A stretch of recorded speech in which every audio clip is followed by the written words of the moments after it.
रास्ता 8 घंटा 5 साल के लिए मेहनत करनी पड़ेगी और दूसरा रास्ता पेपर लीक वाला रास्ता। ये जो पेपर लीक है 7.5 करोड़ स्टूडेंट को पिछले 10 साल में पेपर लीक ने डैमेज किया है। इस काम के लिए एक भी व्यक्ति जेल में नहीं गया है, एक व्यक्ति को सजा नहीं। छात्रों की गूंज से सियासत में मचा बवाल, युवाओं के गुस्से से खतरे में आई मोदी सरकार।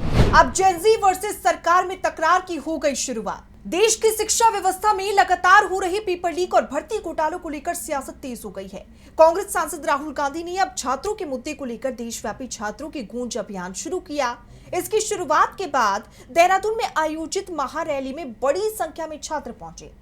राहुल गांधी ने केंद्र सरकार पर पेपर लीक और भर्ती अनियमितताओं को लेकर तीखा हमला बोला। तो क्या कुछ खास रहा 17 जुलाई को छात्रों की गूंज अभियान के दौरान? आइए जानते हैं। देश में शिक्षा व्यवस्था को लेकर बहस लगातार तेज होती जा रही है। एक तरफ प्रतियोगी परीक्षाओं में कथित पेपर लीक और भर्ती प्रक्रिया में अनियमितताओं के आरोप लग रहे हैं, तो दूसरी तरफ लाखों छात्र अपने भविष्य को लेकर चिंता जता रहे हैं। इन्हीं मुद्दों को लेकर अब कांग्रेस सांसद राहुल गांधी ने देशव्यापी छात्रों की गूंज अभियान शुरू किया।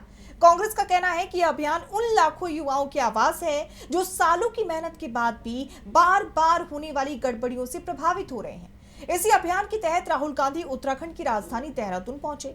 बन्नू स्कूल ग्राउंड के पास आयोजित इस कार्यक्रम में बड़ी संख्या में छात्र और युवा शामिल हुए। कांग्रेस नेताओं का दावा है कि रैली में शामिल होने के लिए 3 लाख से ज्यादा युवाओं ने पहले ही रजिस्ट्रेशन करवाया था। कार्यक्रम स्थल पर छात्रों की भारी भीड़ देखने को मिली और राहुल गांधी ने मंच से शिक्षा व्यवस्था, पेपर लीक और भर्ती अनियमितताओं को लेकर केंद्र सरकार पर तीखा हमला बोला। तो वहीं राहुल गांधी ने अपने संबोधन में सरकार पर निशाना साधते हुए कहा कि देश में प्रतियोगी परीक्षाओं के प्रश्न पत्र लीक होने की घटनाएं अब अपवाद नहीं बल्कि एक गंभीर समस्या बन चुकी हैं।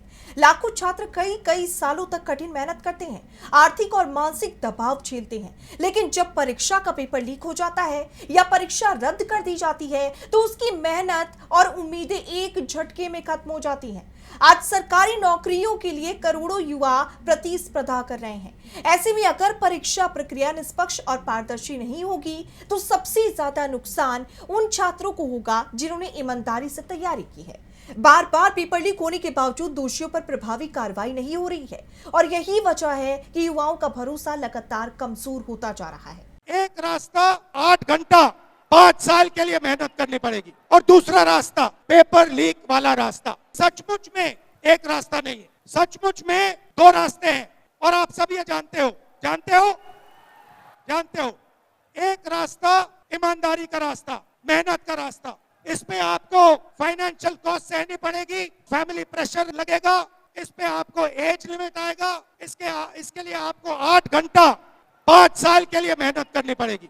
और दूसरा रास्ता, अगर आपके पास पैसा है, अगर आप भ्रष्ट हो, अगर आप ईमानदार नहीं हो और अगर आप चोरी करके इस दरवाजे से निकलना चाहते हो तो एक दूसरा छुपा हुआ रास्ता है, पेपर लीक वाला रास्ता। रैली के दौरान कई ऐसे छात्रों ने भी मंच से अपने अनुभव साझा किए जिनकी परीक्षाएं कथित तौर पर पेपर लीक या अन्य कारणों से रद्द हो गई।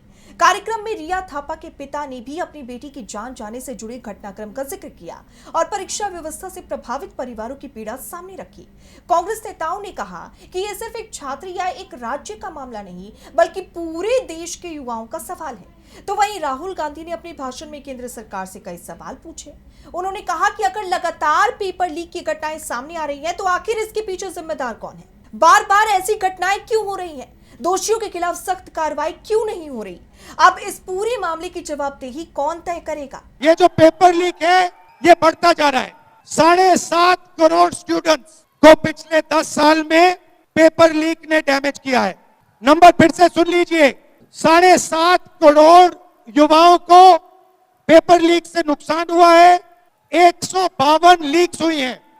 152 लीक मतलब पिछले 10 साल में हर महीने एक पेपर लीक हुआ है। इसी के साथ राहुल गांधी ने केंद्रीय शिक्षा मंत्री धर्मेंद्र प्रधान से नैतिक जिम्मेदारी लेते हुए इस्तीफा देने की मांग की। उनका कहना था कि जब लगातार परीक्षाओं पर सवाल उठ रहे हैं तो सरकार को सिर्फ बयान देने के बजाय जवाबदेही तय करनी चाहिए। परीक्षा प्रणाली को आधुनिक बनाया जाए, संस्थागत जवाबदेही तय की जाए, छात्रों के हितों को सर्वोच्च प्राथमिकता दी जाए और परीक्षा प्रक्रिया को पूरी तरह पारदर्शी और सुरक्षित बनाया जाए, ताकि भविष्य में ऐसी घटनाओं की पुनरावृत्ति यानी ऐसी घटनाएं दोबारा ना हो सके।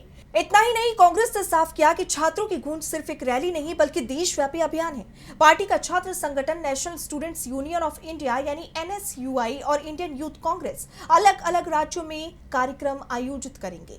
छात्रों के मुद्दे को संसद से लेकर सड़क तक लगातार उठाया जाएगा। इस पूरे कार्यक्रम को लेकर कांग्रेस ने बीजेपी सरकार पर एक और बड़ा आरोप भी लगाया। कांग्रेस नेताओं का दावा है कि सरकार को पहले से अंदेशा था कि छात्रों के मुद्दे पर होने वाला यह कार्यक्रम बड़ी संख्या में युवाओं को आकर्षित करेगा, इसलिए रैली को प्रभावित करने की कोशिश की गई।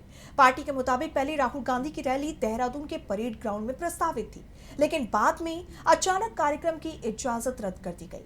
प्रशासन की तरफ से बताया गया कि उसी स्थान पर सरकार का दूसरा कार्यक्रम निर्धारित है। इसके बाद कांग्रेस को दूसरा मैदान आवंटित किया गया, जहां पार्टी ने कई तैयारियों के साथ कार्यक्रम आयोजित किया। इसी दौरान मौसम विभाग ने देहरादून में बारिश की संभावना जताई थी।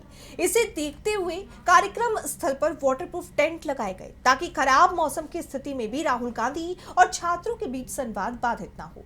कांग्रेस नेताओं का कहना था कि किसी भी परिस्थिति में यह कार्यक्रम रद्द नहीं किया जाएगा। इसके अलावा आपको याद होगा कि हाल ही में राहुल गांधी ने यह भी स्पष्ट किया था कि छात्रों की गूंज अभियान की शुरुआत के लिए उत्तराखंड को ही उन्होंने क्यों चुना। उन्होंने हाल ही में एक्स पर पोस्ट करते हुए लिखा था कि वो 17 जुलाई को देहरादून आ रहे हैं। उन्होंने सवाल उठाया कि उत्तराखंड ही क्यों। इसका जवाब देते हुए राहुल गांधी ने लिखा कि देवभूमि को पेपर लीक का एपी सेंटर बना दिया गया है। राहुल गांधी ने अपनी पोस्ट में आरोप लगाया कि यूके SSSC की परीक्षाओं में एक ऐसा सिस्टम विकसित हो गया है जहां पटवारी, लेखपाल और अन्य पद कथित तौर पर योग्यता के बजाय तय किए गए रेट के आधार पर मिलने लगे हैं। उन्होंने कहा कि सरकार ने नकल रोकने के लिए सख्त कानून तो बनाया, लेकिन इसके बावजूद पेपर लीक की घटनाएं बंद नहीं हुई। उनके मुताबिक कानून केवल कागजों तक सीमित नहीं रह गया, जबकि पेपर लीक में बिकते रहे। राहुल गांधी ने अपने संदेश में कहा कि जब तक परीक्षा व्यवस्था पूरी तरह पारदर्शी नहीं होगी और दोषियों को कड़ी सजा नहीं मिलेगी, तब तक युवाओं का भरोसा वापस नहीं आएगा।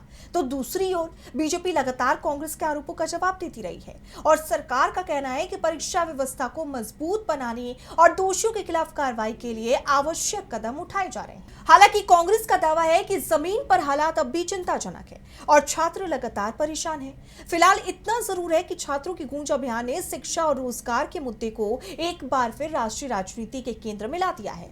आने वाले दिनों में यह अभियान दूसरे राज्यों तक पहुंचेगा और कांग्रेस इसे बड़े जन आंदोलन के रूप में आगे बढ़ाने की तैयारी कर रही है। अब देखना यह होगा कि छात्रों के मुद्दे पर शुरू हुई ये सियासी लड़ाई आने वाले समय में क्या नया मोड़ लेती है। सरकार इन सवालों का क्या जवाब देती है और क्या परीक्षा व्यवस्था में ऐसे बदलाव देखने को मिलेंगे जिनकी मांग लंबे समय से छात्र करते आ रहे हैं। फिलहाल देहरादून से उठी छात्रों की गूंज अब पूरे देश में सुनाई देने लगी है।